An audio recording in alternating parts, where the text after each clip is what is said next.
warahmatullahi wabarakatuh. Perkenalkan, kami dari kelompok 5 yang beranggotakan 7 orang, diantaranya sebagai berikut: Akila Desi Darmayanti, Alia Maula Suryana Dewi, Amelia Putri, Julia Sekti Mahanania, Nur Hikmah, Oriza Zulfa Amirah, Ina Astuti. Kelompok kami di sini akan mengadakan wawancara kepada seorang wirausahawan yang ada di lingkungan sekitar. Dalam video ini, kami mewawancarai 3 bidang kewirausahawan. Yang pertama bidang kuliner, yaitu amplang. Yang kedua bidang otomotif, yaitu bengkel. Yang ketiga bidang agribisnis, yaitu budidaya jamur. Bidang kuliner, yaitu amplang. Assalamualaikum warahmatullahi wabarakatuh. Waalaikumsalam warahmatullahi wabarakatuh. Kali ini saya berkesempatan akan mewawancarai Ibu Ratna. Ya, silakan. Jadi gini Bu, saya dan teman-teman saya mendapat tugas dari SMA 1 Simpa 4, yaitu tugasnya untuk melakukan observasi langsung kepada seorang wirausahawan yang ada di sekitar kami. Mata prakarya dan kewirausahaan. Kebetulan adalah Ibu. Apakah Ibu bersedia menjawab pertanyaan-pertanyaan dari saya dan teman-teman? Ya, bersedia. Baik, pertanyaannya, pada tahun berapa Ibu memulai usaha amplang ini? Tahun 2012. Baik, kalau boleh tahu, boleh ceritakan nggak awal mula atau alasan Ibu memulai usaha ini? Alasan Ibu membuka usaha ini anggap warisan orang tua. Nah, waktu itu orang tua tahun 2012 itu masa-masanya latihan, tapi menjelang beberapa waktu itu bisa langsung memproduksi dengan modal 300.000. Jadi 300.000 itu dengan bahan ikan sekitar 1 kilo. 1 kilo itu bisa waktu itu jadinya hanya 20 bungkus. Nah, disitulah awal kita akhir dari pembuatan itu, teman-teman pembeli, konsumen semua pada suka, artinya enak amplang itu. Nah, disitulah kita menambah jiwa kita untuk berusaha untuk melanjutkan terus usaha itu. Walaupun hasil waktu itu tidak seberapa, hasil dari kunjungan lah, tapi tetap pada banyak karena kita orang baru produksi amplang itu. Terus apalagi yang dilanjutkan? Apa saja kendala yang mempengaruhi usaha Ibu? Kendala yang mempengaruhi produk yaitu mulai dari pembuatan itu bisa dari ikan dan tepung. Nah, yang mempengaruhi kegagalan dari produk kita, ikan itu bisa direndam dulu dari orang yang jual itu. Nah, entah itu dari garam atau apa. Nah, jadi kadang bisa kalau wayu pada bisa jadi dipakai. Nah, yang kedua tepung itu kalau dicium baunya lain. Nah, disitulah yang bisa merubah pembuatan amplang. Kalau boleh tahu, omset bersih terbulanan dari usaha amplang ini berapa sih Bu? Itu bersih dari hasil pembuatan. Kalau 2 kilo itu hasilnya kan bisa 600 per bungkusnya. Per gorengan. Per goreng itu bisa dapat 600.000. Jadi bisa dikatakan itu dari ujung bersihnya 200. Ada banyak sih. Itu aja. Kalau modal pertama yang Ibu keluarkan untuk memulai usaha ini, kalau boleh tahu berapa? Modal pertama ya. Kalau yang waktu kecilnya kan 300.000 tuh, waktu tahun 2012 itu langsung belajar, langsung produk, langsung jual gitu. Nah, sekarang di tahun menjelang tahun berapa tuh 3 tahun apa 3 tahun 10 jutaan modal pertamanya.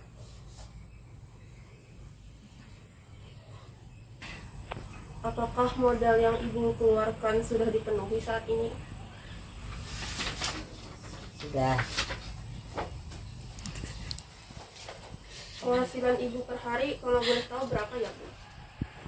Penghasilan per hari itu kan kita pembuatan anunya kemarin 5 kilo tuh, tapi sekarang sudah 5 kilo tuh kan kemarin dan menggorengnya itu terlalu banyak dirinci, jadi dikurangi jadi 4 kilo per hari. Apakah selama memulai usaha amplang ini ada mengalami kendala yang menyebabkan kerugian? Itu dulu, sekarang kada lagi deh. Dulu Kalau boleh tahu, ibu biasanya menjual produknya dengan harga berapa ya bu? kalau perbungkusnya 10.000, per kotak bisa 100.000, ada juga yang per kotak 150. Apakah ibu ada niatan lebih besar mengembangkan usaha amplang ini atau untuk sekarang lebih cukup? Mau meningkatkan, cuma kita pertama bangunan belum pas, masih bergabung dengan rumah tangga.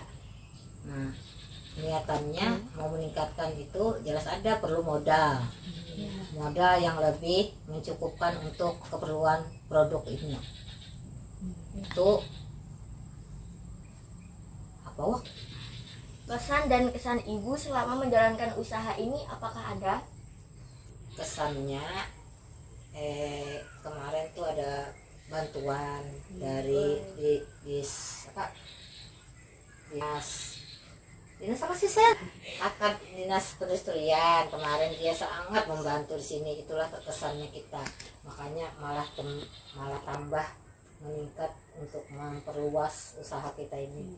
Pertama bantuannya kan ini halal, dibayarkan gratis, alhamdulillah dibantu sampai 2 kali. Nah terus dibantu lagi untuk lomba, alhamdulillah juara 1, dapat hadiah. Nah disitulah menambah kita semangat untuk meningkatkan produk. Jadi mungkin cukup sekian yang saya tanyakan. Mohon maaf bila ada kesalahan atau mengganggu waktu ibu. Semoga saya doakan usaha ini semakin berkembang. Terima kasih ya Bu. Sekian dari saya dan teman-teman. Wassalamualaikum warahmatullahi wabarakatuh. Waalaikumsalam warahmatullahi wabarakatuh. Saya selalu. Warahmatullahi wabarakatuh. Perkenalkan, nama saya Ratnasari Prihatini. Nama usaha saya Semenora. Usia saya 52 tahun. Status pegawai. Lokasi alamat Jalan Transmigrasi kilometer 3,5, Desa Barokah, RT 10, Kecamatan Simpang 4, Kabupaten Tanah Bumbu. Terima kasih. Assalamualaikum warahmatullahi wabarakatuh. Bidang otomotif yaitu bengkel. Warahmatullahi wabarakatuh. Pada kesempatan kali ini saya akan mewawancarai Bapak Ruslan.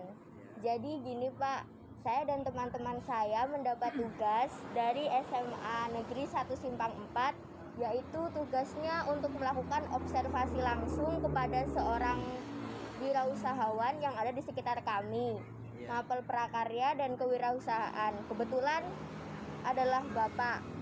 Apakah Bapak bersedia menjawab pertanyaan-pertanyaan dari saya dan teman-teman? Insya Allah bersedia.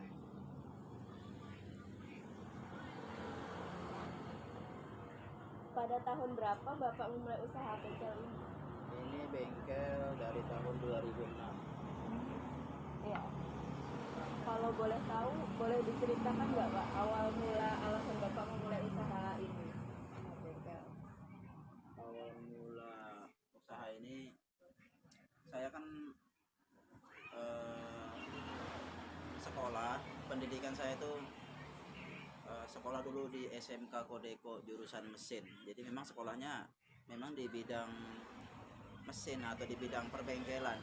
Jadi setelah lulus sekolah, ya kita memang harus lari ke bidang usaha yang memang di bidang kita. Karena kita bidangnya bidang mesin, bidang teknik. Memang karena pendidikan bengkel, lulus sekolah ya kerjanya di bidang bengkel lagi. Itu. Nah, itu sebabnya karena kita kerja di bengkel, karena kita dulu sekolah di SMK Kodeko itu jurusan mekanik otomotif atau di bidang mesin lah ibaratnya. Ya memang larinya memang harus ke bengkel. Iya. Nah, itu aja. Kalau boleh tahu omset bersih per bulannya dari usaha bengkel ini berapa, Pak? Kalau sekarang omset per bulannya mungkin di atas 3 juta lah. Itu ya rata-ratanya. Ini kan turun naik, nggak bisa ditentukan berapa itu. Cuma rata-rata kurang lebih 3 juta, tapi bisa lebih. Ya, itu aja. Modal pertama yang Bapak keluarkan untuk memulai usaha ini kalau boleh tahu berapa? Modal pertama itu kurang lebih 25 juta mungkin. Dulu tahun 2006 modalnya 25 jutaan modal pertama. Faktor-faktor yang membuat usaha Bapak berhasil dan kendala-kendala yang mempengaruhi usaha Bapak itu bagaimana, Pak? Ada satu. Pasti ada kan, Pak? Faktor-faktor yang membuat kita berhasil itu yang pertama niat kita. Niat kita harus sungguh-sungguh. Yang kedua, kita memiliki skill, kemampuan di bidang yang kita kerjakan. Yang ketiga itu tanggung jawab. Karena kita memiliki keluarga, maka kita ada tanggung jawab untuk selalu semangat bekerja. Nah, itu faktor-faktornya. Apakah modal yang dikeluarkan sudah dipenuhi saat ini? Kalau modal untuk saat ini masih belum cukup. Bengkel ini masih perlu dikembangkan lagi. Ya. Ya. Nomor 7. Penghasilan Bapak per hari kalau boleh tahu berapa ya, Pak? Penghasilan per hari itu rata-rata 100.000 ke atas. Bisa lebih, bisa 200, bisa 300. Cuma itu kan nggak bisa ditentukan karena kan bukan pekerjaan PNS ini kan wira swasta yang orang masuk itu tidak bisa ditentukan. Cuma yang rata-rata 100 ke atas. Nah, itu.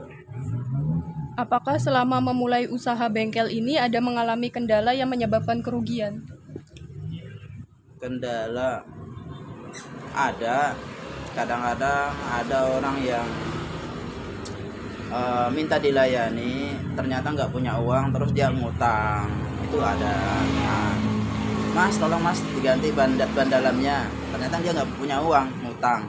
Setelah utang dia nggak datang lagi. Ini kerugiannya cuma sejenis itu aja, tidak banyak kerugiannya. Cuma itu kendala. Ya.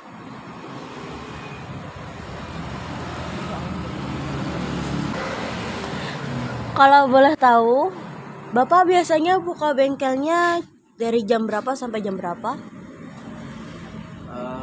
Kalau buka bengkelnya itu nggak menentu.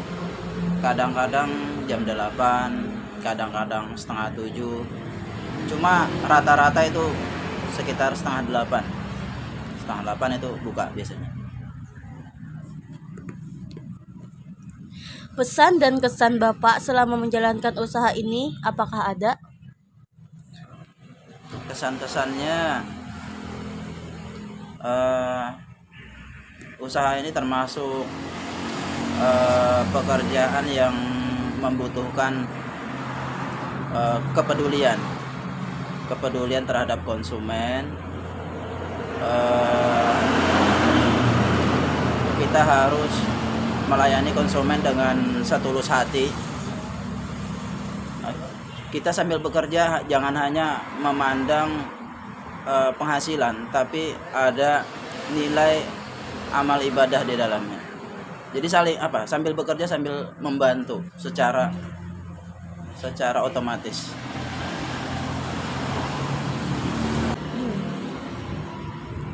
Jadi mungkin cukup sekian yang saya tanyakan. Mohon maaf bila ada kesalahan dalam menanya atau mengganggu waktu Bapak.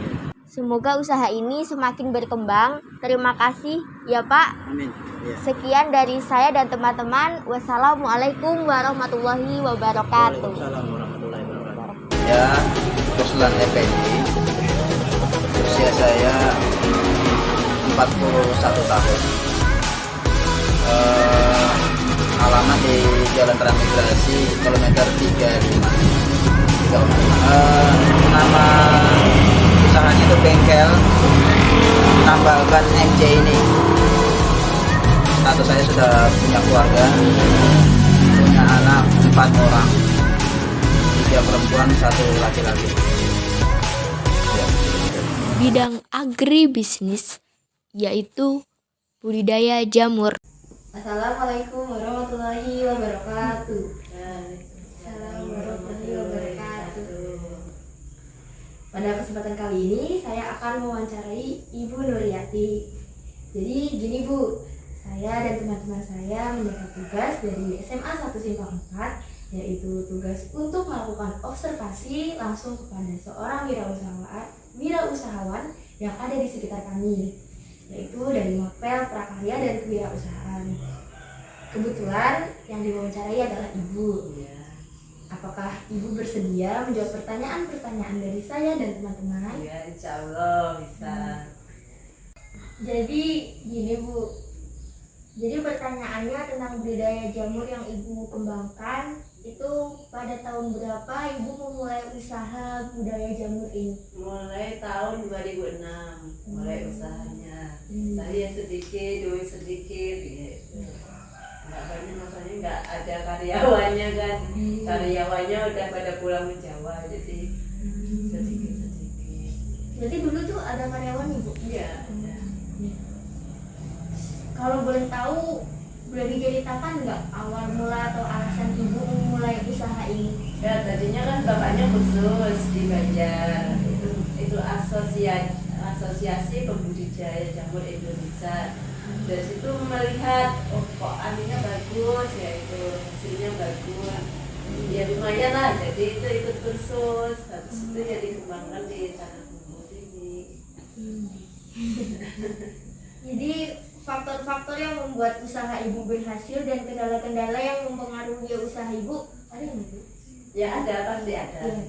Kalau kendalanya ya pasti itu tadi, kadang nggak ada medianya kosong, atau kadang itu media-medianya tuh banyak yang nggak ada di sini kan, mana peralatannya tuh kan kita datangkan dari Jawa. Jadi dari Jawa kayak plastik, kayak tutupnya itu, ya itu kadang-kadang enggak kendalanya. Kalau boleh tahu Bu, modal pertama yang Ibu keluarkan untuk memulai usaha ini berapa ya Bu? Ya kurang lebih 5 juta lah modal awalnya. Itu kandangnya masih kecil, dibikin sesederhana mungkin lah. 5 juta kan misalnya buat bikin kandangnya, bikin eraknya, terus itu media-medianya itu yang kurang lebih 5 juta lah modal awalnya. Terus apakah modal yang dikeluarkan sudah dipenuhi sampai saat ini Bu? Alhamdulillah sudah. Alhamdulillah. Kalau boleh tahu Bu, penghasilan Ibu per hari berapa ya Bu?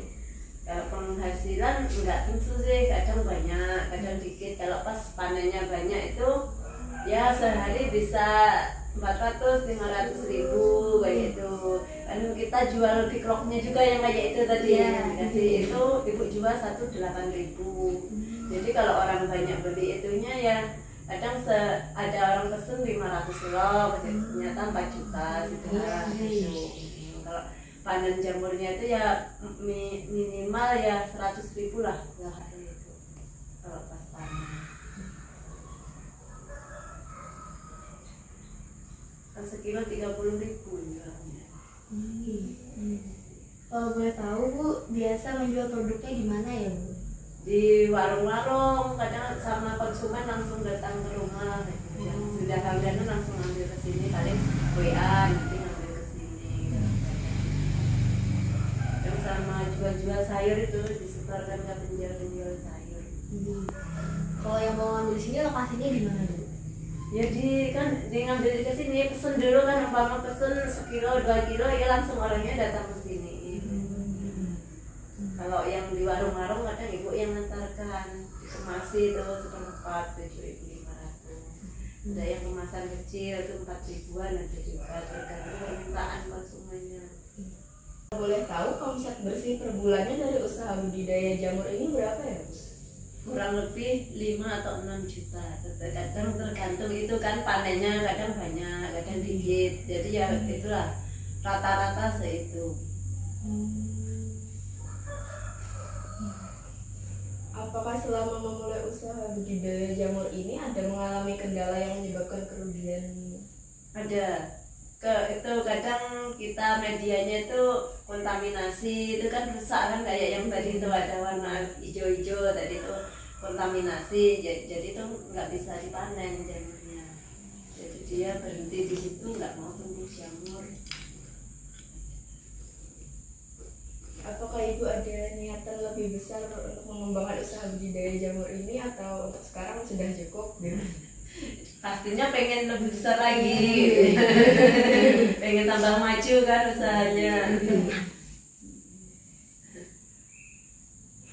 Pesan dan kesan Ibu selama menjalankan usaha ini apakah ada? Ya mudahan nanti bertambah usahanya tambah maju supaya masyarakat juga banyak yang menikmati jamurnya Ibu, supaya lebih terkenal.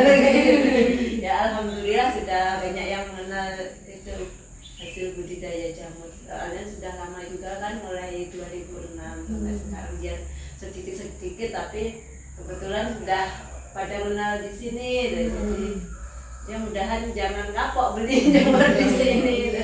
Cukup sekian yang saya tanyakan, mohon maaf bila ada kesalahan dalam menanya atau mengganggu waktu Ibu. Semoga saya doakan usaha Ibu ini semakin berkembang. Terima kasih ya Bu. Sekian dari saya dan teman-teman. Wassalamualaikum warahmatullahi wabarakatuh. Waalaikumsalam warahmatullahi wabarakatuh.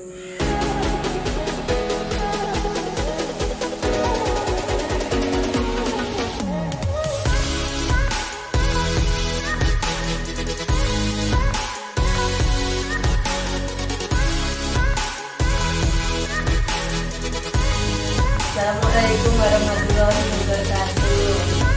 Saya atas nama Ibu Nuriati, umur 40 tahun. Saya berusaha budidaya jamur tiram sejak tahun 2006. Alhamdulillah sampai sekarang ada jalan. Sekian dari kelompok kami. Mohon maaf bila ada salah kata. Wassalamualaikum warahmatullahi wabarakatuh.